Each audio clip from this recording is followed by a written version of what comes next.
Yeah, hi everyone. So thank you so much for joining our today MBA Bites webinar. So my name is Sira. I'm part of ESMT Berlin admission team, and yeah, I'm really excited to have all of you here today. So this session is all about giving you a sneak peek of into what it's like to be part of our MBA communities.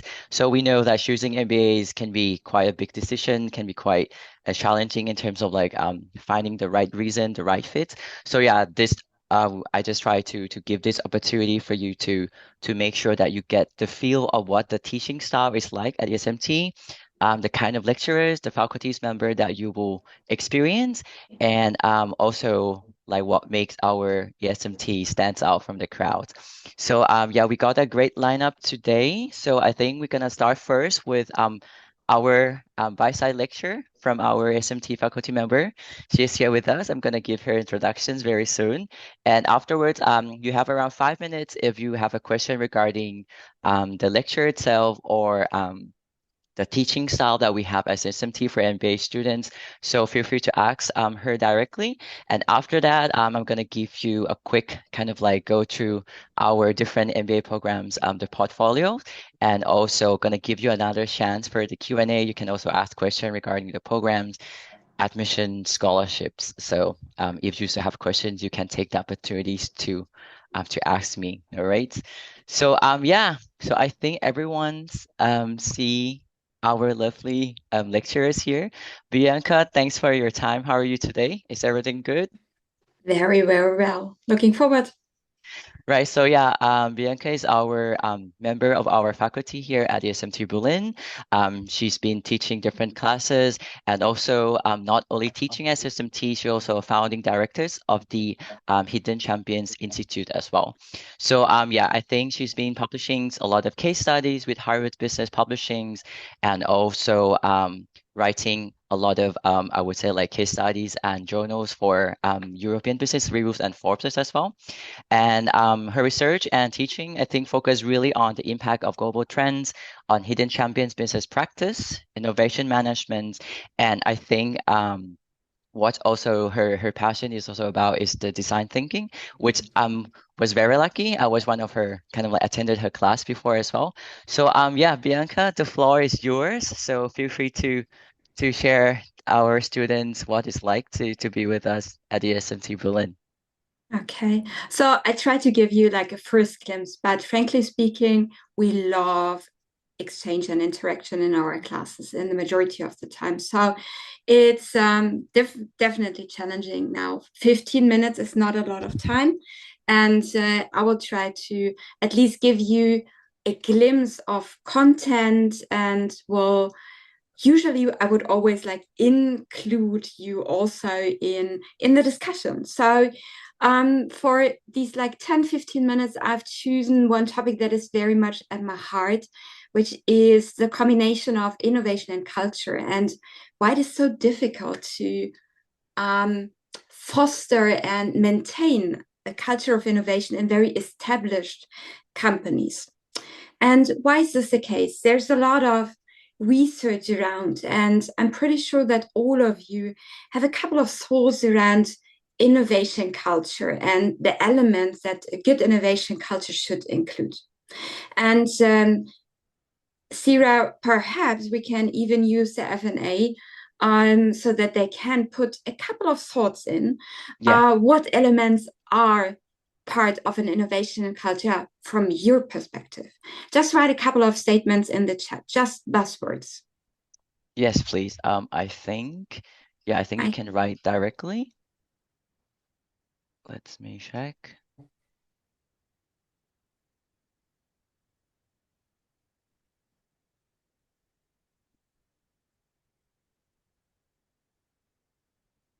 Yeah, I think, yeah, you're free to write in chats and we can also answer that.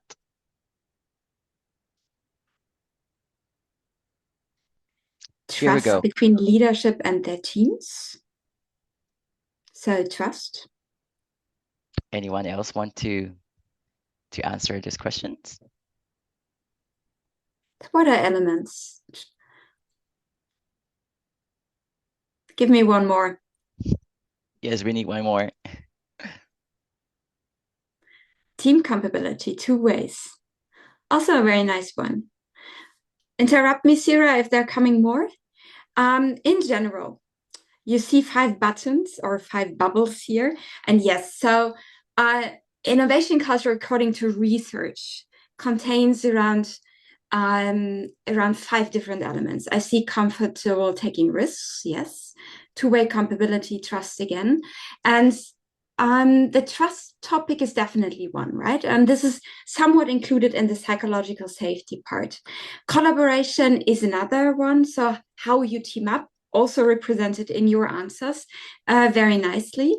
So yes, definitely right. Tolerance for failure, very much related to, do I have an environment where I can feel safe to also do and commit to a failure? Willingness to experiment. And with flatness, I mean this hierarchical flatness, where you don't have a very steep hierarchy in place. So 5 elements sound super easy, but we all know it's not. And here comes one issue. So usually when we look into companies, very established large companies, we usually don't perceive them as very much innovative, as these fountains of innovation. We rather see the startups as, yes, they are innovative, right? And here comes what we call the so-called paradox of innovation.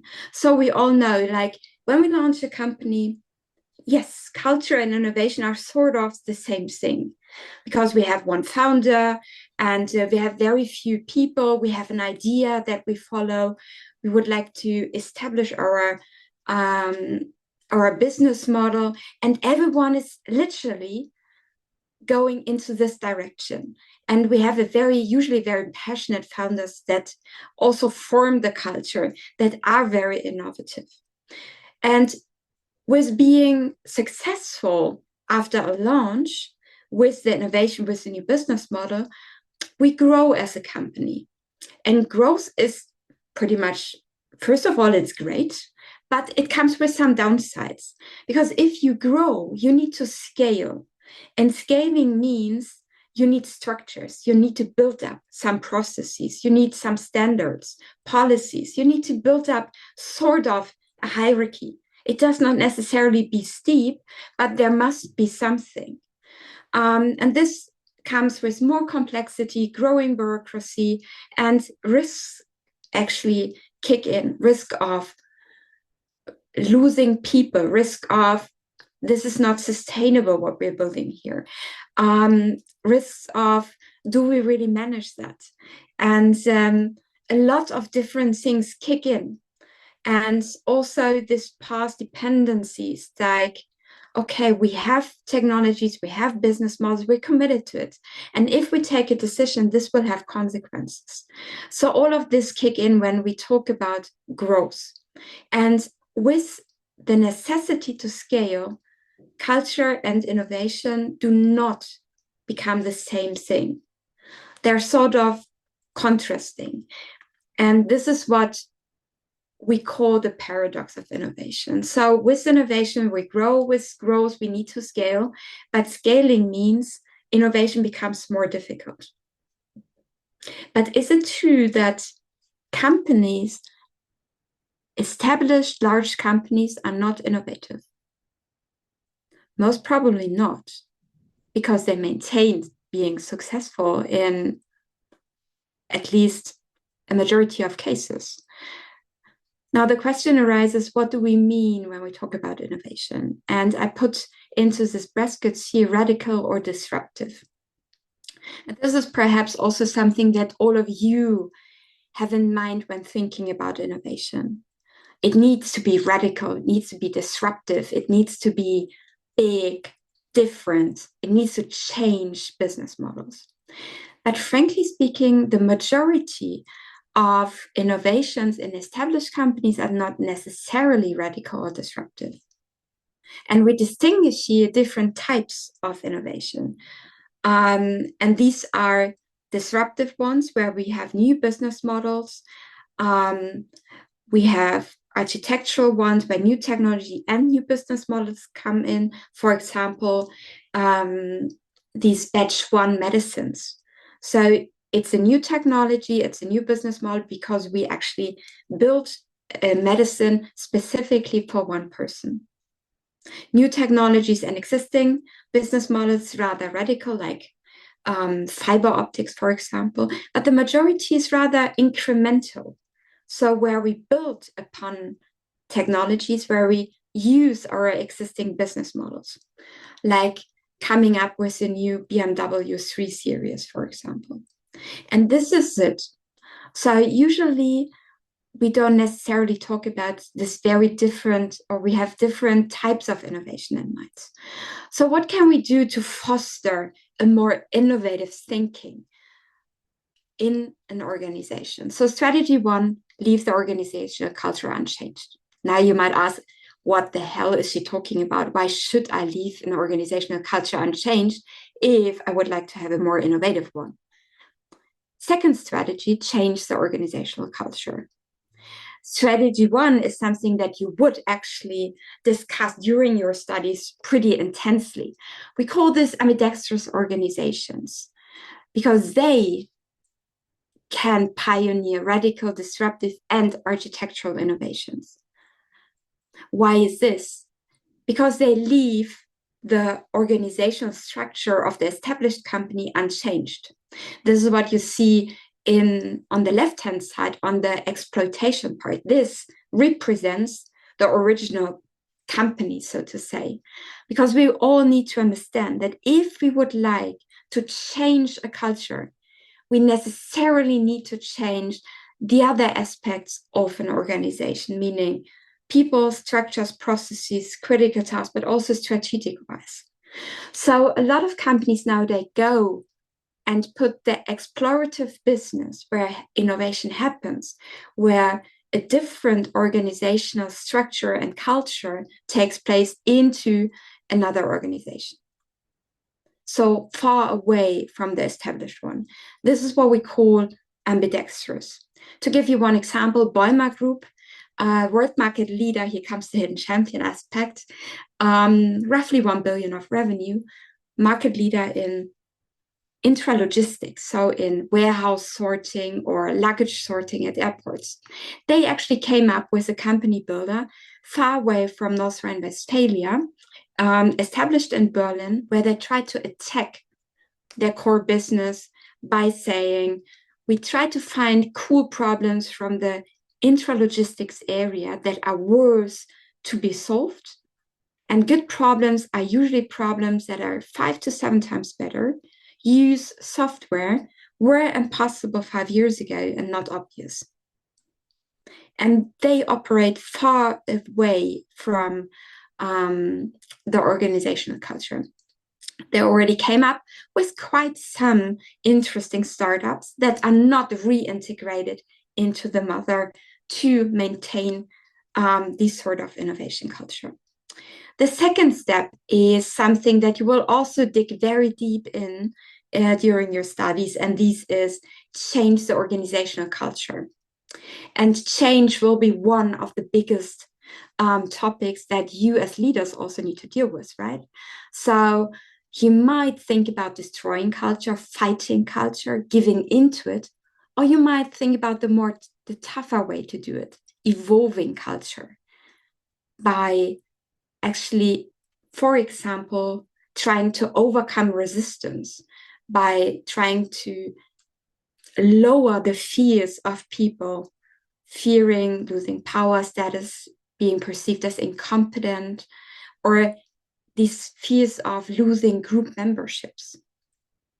So evolving culture is something that you might want to do to re-establish innovation culture.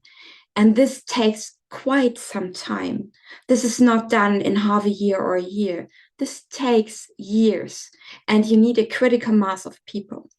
And you also need to understand that fears are very, very tough to deal with, because fears is something that is always related to losses, and losses are significantly more painful than gains. And this is something where Kahneman Tversky received a Nobel Prize for this very nice curve that you can see here. But to sum up this very, very small impulse, we talked in the beginning of this 10, 15 minutes around the fun stuff, this tolerance for failure. But this comes with hard stuff. And this means if you're tolerant for failure and establish a learning culture, a failure culture, then you also need to be very clear around how do you deal with incompetence. So if people commit the same mistake over and over again and are not performing, you need to build a system where you don't be tolerant against it. So you need to, as leaders, find ways to give tough feedback, to actually take consequences. If you say, yes, we would love to experiment, then you need a very high degree of discipline. So you need to be aware, okay, we do an experiment, we will get some data, but what do we do with the data? What kind of data do we need? Do we stop projects if data actually give us the signal we should stop it? Or should we pivot it? How can we read the data? Are the experiments well designed or not? So you need this very much discipline. If you say we would like to be or create a psychological safe environment, then also feedback is part of it. And this needs to be tough. It does not need to be personal, but it needs to be there. And leaders need to also be a role model in giving and also receiving feedback, dealing with it. And this is something that takes a lot of time to establish. Collaboration always means that someone at the very end needs to be accountable. Collaboration is great, in particular in environments where we try to be innovative, where we might come up with new ideas, where we actually collect ideas from different people that have different backgrounds, different hobbies, that are different, that are diverse. But collaboration does not mean consensus. So consensus is something that actually makes organizations slower, and not always is a consensus the best outcome, because it usually also comes with a lot of compromise. So at the end of the day, we need someone that has collected all the ideas, that then takes the decision and is accountable for the decision made. Flat organizations require a very strong leadership, because you let people work and actually find their own ways to reach a goal. But you need a very clear defined goal. You need a clear vision. You need clear guardrails where you can actually work in. So you need someone that has this vision, that has this goal setting capabilities, and someone that is also capable of saying, okay, I said north, northwest, but now, frankly, we need to go slightly more east because the environment has changed. So innovation cultures are paradox. And if you would like to change an organization, it takes a lot of time, and it requires 10 different also tools or methods, behaviors from leadership to actually foster this innovation culture. With this being said, I stop and hand over to some questions. Yes, thank you, Bianca. Very cool. I really like the companies that you were kind of referencing. I find that's like having another small companies to tackle problems very, very interesting. And yeah, so I think the floor is for our participants now. Um, there's quick questions. Yes, the answer, yes, I will share you the recording as well. You're gonna get it in your emails, I hope like within tomorrow. But yes, if you miss or you cannot really hear us properly, you will have that. So yeah, we have around 5 minutes, maybe 3 questions. If you have question regarding the lecture just now or in general, like the teaching at USMT, feel free to ask Bianca right away. So What are the boundaries or protective walls between exploration and protecting business model? I don't know whether I understand this answer correctly. You're referring to the ambidextrous organization, Adishri?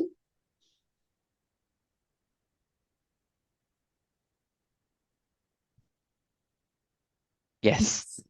Okay. Um, so the protective wall is rather something that protects the new organization from the cultural and structural setup of the mothership, so to say, of the established organization.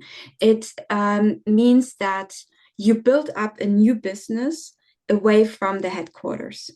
It means that you create a new organization with a new strategy, with new critical tasks. It means you hire most probably different people with a different mindset, with a different culture. You have way less structures, processes, systems in place that people need to rely on. And at the end of the day, it's also a topic of whom do you report to?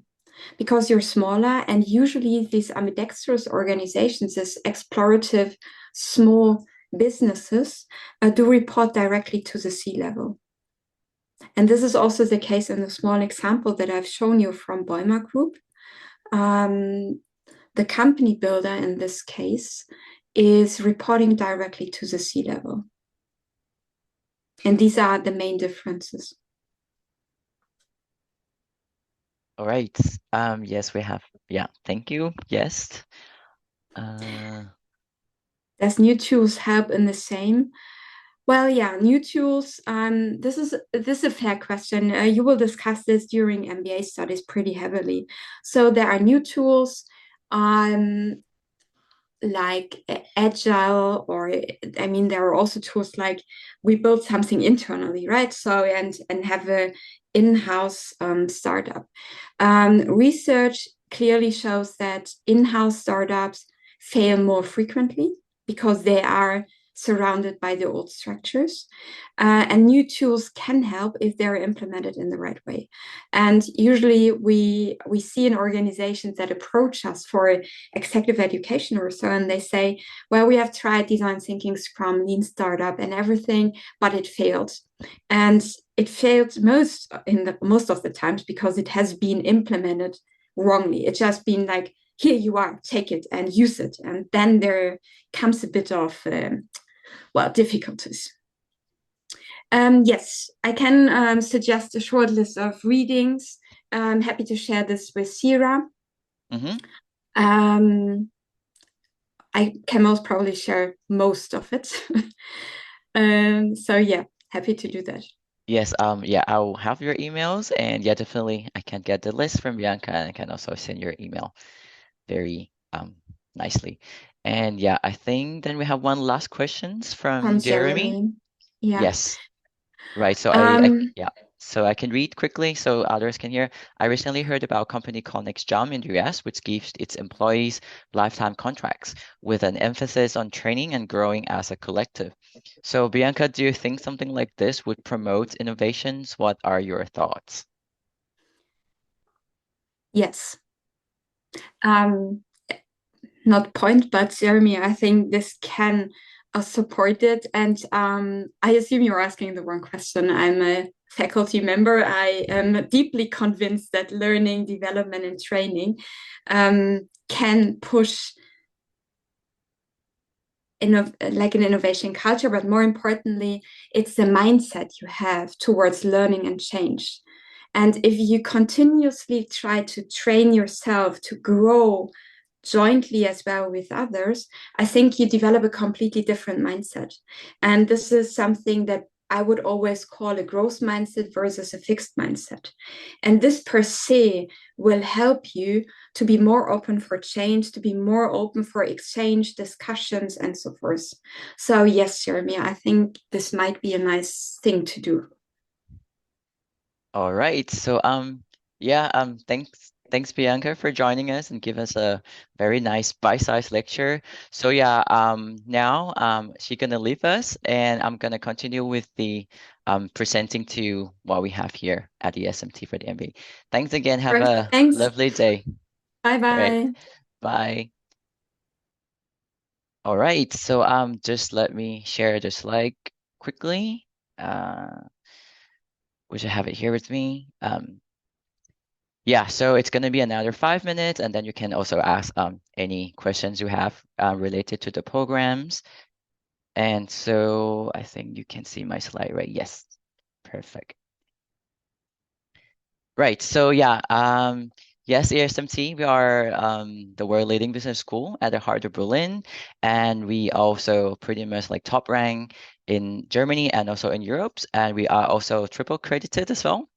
And the story at ESMT is very interesting. So in 2002, we actually founded by 25 major Germans and global businesses, including, for example, Bosch, Lufthansa, Siemens, and SAP. So I think the goal is to create a very kind of like high quality business school in Germany. So it should focus, I think the initial goal is to focus on high quality management education with a very strong focus on three things: leadership, innovation, and technology. And so I think there's four things that kind of like make us very different from the others. So I think the first thing is our curriculum is very modern and relevant. So I mean, some of you who kind of like start apply and start kind of enrolls, and our program vendors, we always get to you a bit late because our excuse was our professor or lecturers to trying to update your lectures or your courses because we want to make sure that what we teach you is really, really relevant to the current business challenge that we have. And yeah, the second thing, even though we base in Germany, in Berlin, but we are extremely international. All our courses are in English, and our students body are very diverse, very international. Also, like me, and also our faculties, also very international. We also partner with many other leading business school around the world as well. So yeah, so even though it's Germany, I think you will get the world-class educations. The third one is that, yeah, I think ASMTs also prioritize your career transformations as well. So we, apart from like giving you a proper education, we also support in different careers related training as well. So we have career fair, we have leadership development programs, and also we try to connect you with other businesses and company as well through projects together or partnerships. And yeah, so we are triple accredited. We are founded by businesses, so we try to be as relevant to the current business challenge as we can.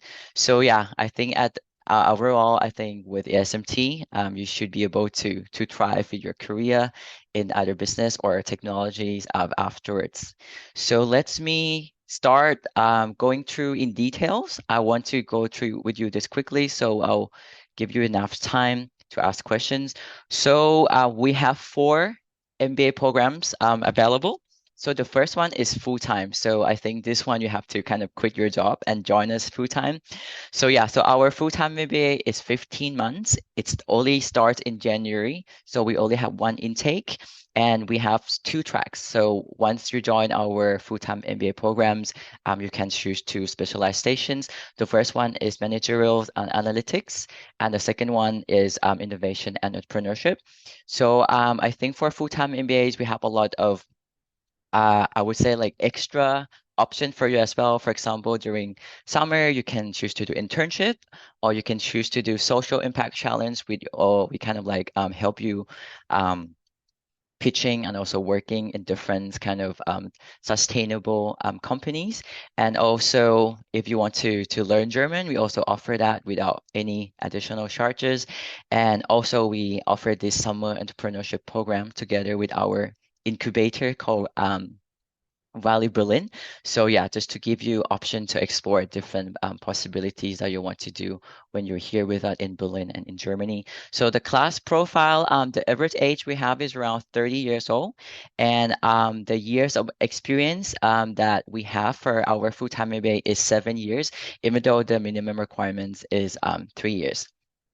And yeah, and also the industry. So the industry background that our students are from is very diverse. So we see around like 20% coming from tech and 11% coming from consulting, another 11 coming from financial service, and the rest is pretty much diverse, mixed between healthcare, energy sector, manufacturing. But yeah, we accept everyone from any backgrounds. Like you don't have to study business before joining our MBA.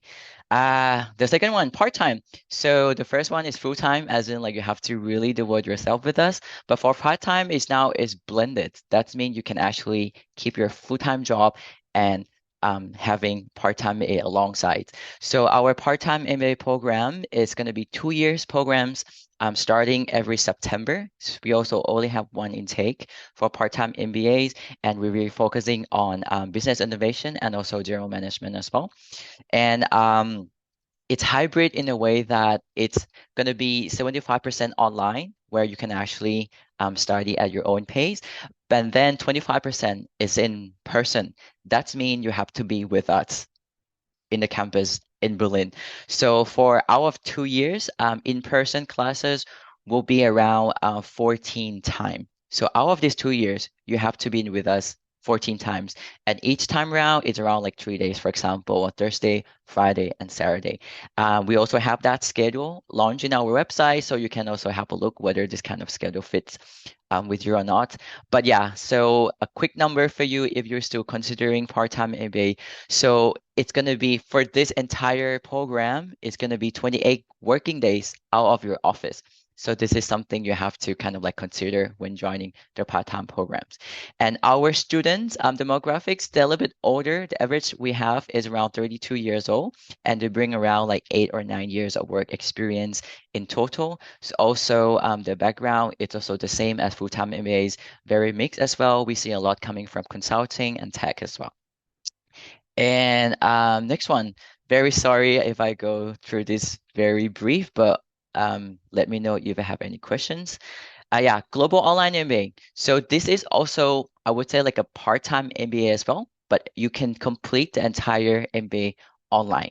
So it's going to be the same durations, 2 years, but it's up to 5 years. So I think for our Global Online MBA, we give you more flexibility. For example, for part-time MBA, you cannot stop. As in, you start with us in September, within 2 years, you have to finish. But for all Global Online MBAs, if you want, you can finish the program within 2 years. But if not, you can maybe after the first modules, you can make a pause and then you can continue.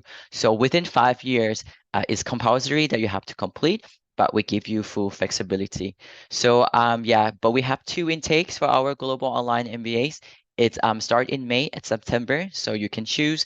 And yeah, so you can complete the entire programs online. It's fully accredited and it's really, I would say, like a proper academic MBA that you're gonna give you also a very proper academic ECTS or the credit as well. And but if you feel like you're kind of in Germany or in and around Europe or you want to really join us in person, yes, we also offer that opportunity. For example, we have Berlin Experience Week. That's mean a lot of our students fly in and spend 1 week with us on campus. We do different lecture with professor. We have networking events. We bring you to visit different companies. Or if you want to take electives in person, you can do that without any charges. So we have that offer if you want to kind of like engage more with us in person on campus. And our student bodies is a bit different from for compared to the full-time and the part-time. We see the average years of work experience for the global online MBA is around 10 years. So yeah, so I think we have a little bit like wider range of the students' body in our online MBA.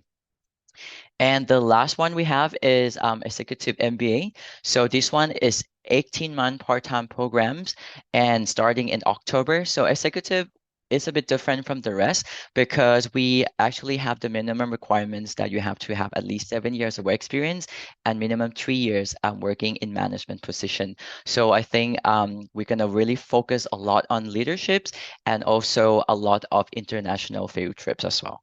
And yeah, that would be a very quick drive through of the four MBA programs that we have. So I'm gonna park this slide right here for you because it's kind of like give you a different the comparison between different programs and also in terms of our students' demographics and also the tuition fees. Just to highlight for this slide is that every MBA program we have, we also have scholarship available for you. And please do check the scholarship within our website. And during your application, please tick that you want to apply for a scholarship because we don't accept afterwards. Like you cannot apply for a scholarship after you submit applications. And just to touch a bit more in terms of Korea, so yes, we have a CDC, Korea Development Center here at ESMT to pretty much help you navigating to your next career move. So yeah, we have a lot of trainings and workshops for our students. We also do recruitment support, as in like we have career fair. We bring different companies in. We also bring our students to visit different company as well. And for our full-time MBA, we have the Real Consulting Project where our career team kind of pitch different companies and bring the project together so that you can really work in this real project with the companies. And yeah, we also have this kind of like individual career coaching session as well. So yeah, I think we have that team focusing on helping you for the next career move for you here. So, and this is just to splash some logos. This is the career fair that we have is also the companies that represent where our alumni networks or our graduates are working as well. So yeah, I think we should have like 10 minutes. So yeah, I think I'm gonna start I would say answering questions. So if you have any questions, feel free to ask. I will start to reply now. And maybe it's gonna be, sorry, I'm gonna, sorry, now I can see the question. Yes, so can you share this presentation? Yeah, so I will have all the participant list and I can send you all also the record of this webinar and also the slides as well. So yes, that's the first questions. And another question is, hey Sarah, I would like to join the same global online program in 2025. What will be the requirements? Is it the same? Yes, so I think for global online admissions it's the same. So minimum 3 years of work experience after your graduation. So we accept any background like engineering or anything.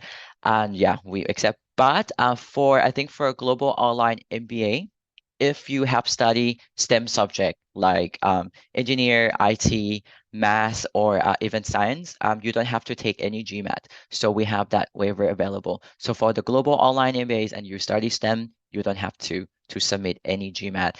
And for our next intake in 2025. So we have May and September. So if you're looking forward to apply for May intake, I think our application will open very soon, I think in December. So you can already start applying already. We also have early bird scholarship as well. And yeah, so feel free to apply. And if any question, always feel free to reach out to me. All right. Next questions. For part-time MBA, will I get a student visa for this program if I want to do this MBA program from Germany? Okay, so I think what I understand here is that if you're already in Germany, all right, you cannot get a visa. Sorry, let me answer this again.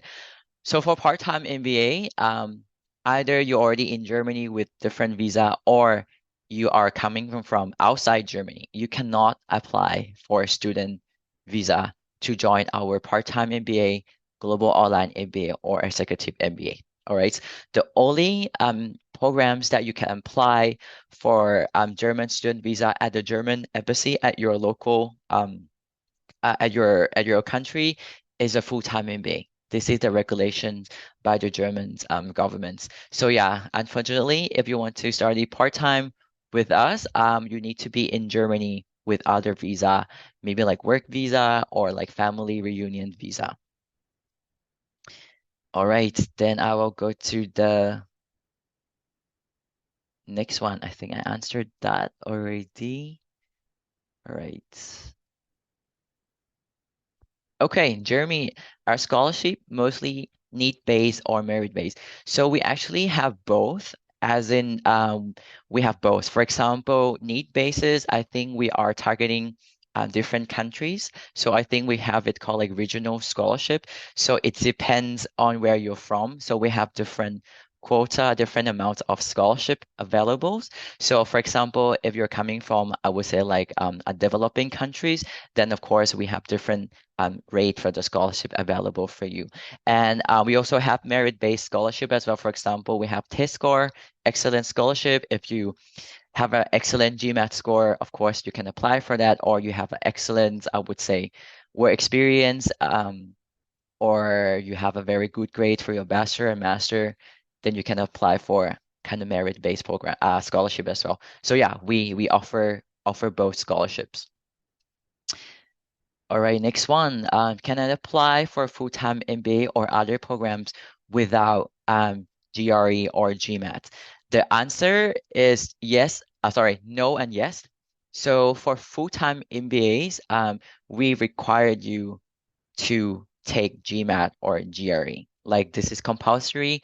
There's no waiver available. It's extremely competitive, and we gonna base our, I would say, like evaluation a lot on this test score as well. But for if you're interested in the full-time MBA and you don't want to do GMAT or GRE, we also offer our own admission test. It's called BAT, and it's online. It's 2 hours. You can also take that as well. So for full-time MBA, you don't need to do GMAT or GRE. You can do our own test, but you have to do it. But for part-time and the global online MBA, if you study STEM subject, you can apply for the waiver. And if you're granted, you don't have to take any test.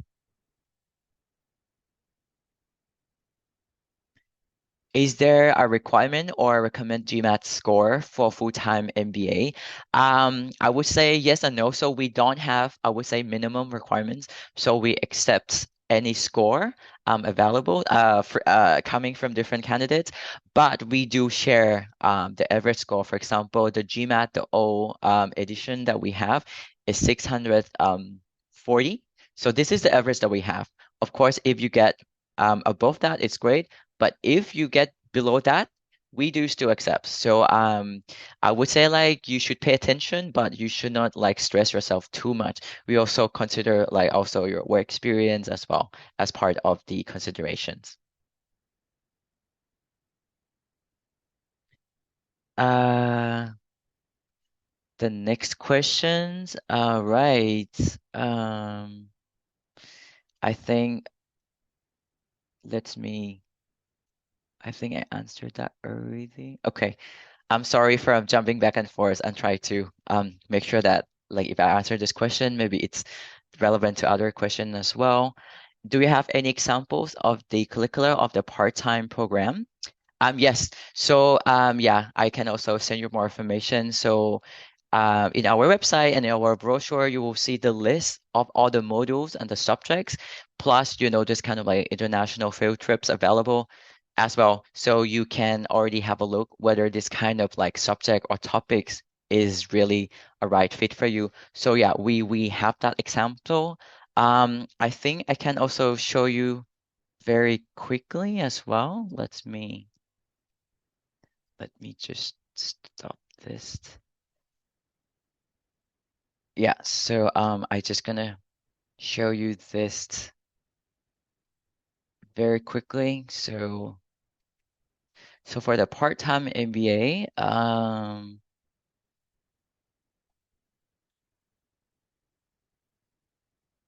give me 1 second. Just gonna answer these questions.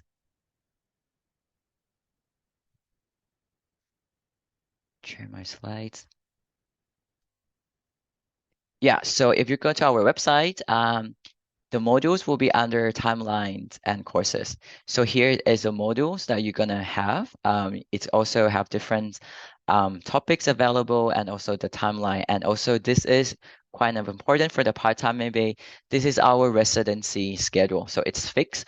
So you can actually plan your work and life around this. And but of course, if you feel like you need more information, I can also send you more. So what I can do more is that I can send you the module description and also how the grading system for each modules is done, so you can have more ideas regarding like the subject and classes that we have.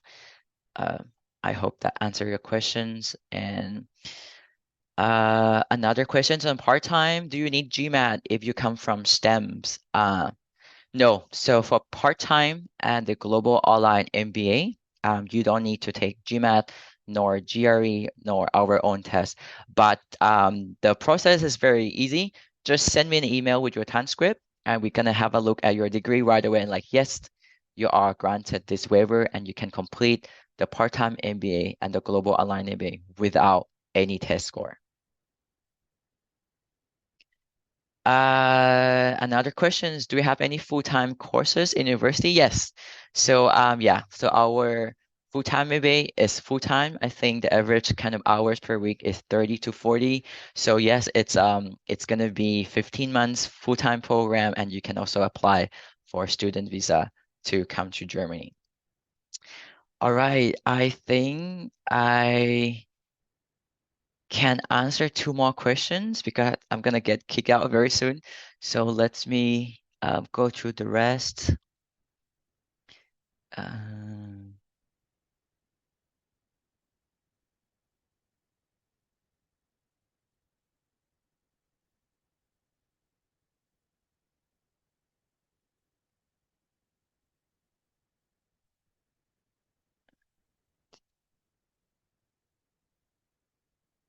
all right. There's a question regarding the final thesis, right? So is the final master thesis coupled with the company I'm working for? This is very interesting question. It's very different compared to different program, right? For example, if you're joining the full-time MBA. That means you quit your job. You don't have any employment at the time you study. So for this, for the final thesis, so what we do for full-time MBA is that we bring you the real project from different companies, like based in Germany, and you work on that as your final thesis. So that is for full-time MBA. But for the part-time MBA and the global online MBA, of course, I think like 95% of our students already working. So yes, we encourage you to kind of like take the maybe the business challenge or the project from your current company and take it as the final project. Write a report, go through it, kind of like have it consulted with our professors to have that as the final thesis. So for our online MBA and also the part-time, I think 95% of our students use their current business project as our MBA final thesis. But for example, we have certain cases like, hey, once I joined the MBA, I still have a job, but during the MBA, I kind of quit, and now I'm still looking for a new job, so I don't have anything to do. So we also have that cases. Of course, you can also take a case studies, or maybe you can take like, hey, maybe my next job gonna be within this industry. Can I take that kind of the the case studies of that industry as my final projects? Yes, you can also do that. But yeah, I think at the end of the day, we still encourage you, if you already have your full-time employment, to take the business as the as your final thesis. All right. I think I can only answer one question. All right. So the last question I think is regarding the employment right after your graduation. So there's a question asking, do we have any chance to work in there, I guess, in Germany with only English skills and matches that condition with the full-time courses? So if you're considering full-time MBAs, first of all, with the student visa, you are allowed to work here alongside your studies, and also during summer break. you can also choose option to do internship. So you can do that. And also after graduation, you have 18 months. You can stay in Germany 18 months afterward just to look for a job under the job seeking visa. And of course, when you get a job, you can change it into work permit afterwards. So the infrastructure is there for you. So the question is whether can I get a job in Germany if I can only speak English and don't speak German? Yes and no. So yes, there are definitely opportunities for you to kind of like have your find your dream job in Germany with English skill. But of course, having German skill, it's very important and necessary to get a job in Germany. And also, I have to be transparent. There's certain, for example, industry like consulting. If you're planning to get consulting job in Germany, I would say like having your German skill really gonna kind of like make you stand out a lot. But yeah, definitely a lot of our graduates kind of like get a job just only speaking English. But personally, I still advise if you come to Germany and spend full times 15 months without doing full-time MBA, um, please learn German along the way because it's gonna really give you a very special advantages once you graduate and join the the job, sorry, the work industry afterwards. I have to go, but I think there's some few questions left. A history, I think you've been asking some questions. I have your emails. I will definitely get back to your email after this. But if you have any questions, you can always write me an email. It's sira@esmt.org. I'm just gonna share my final slide with you here so that you can see. Yeah, so yeah, just write me an email. I'm here to help you and thank you for joining today. I hope it's kind of like helpful in when you're making decision whether to join MBA at ESMT or not.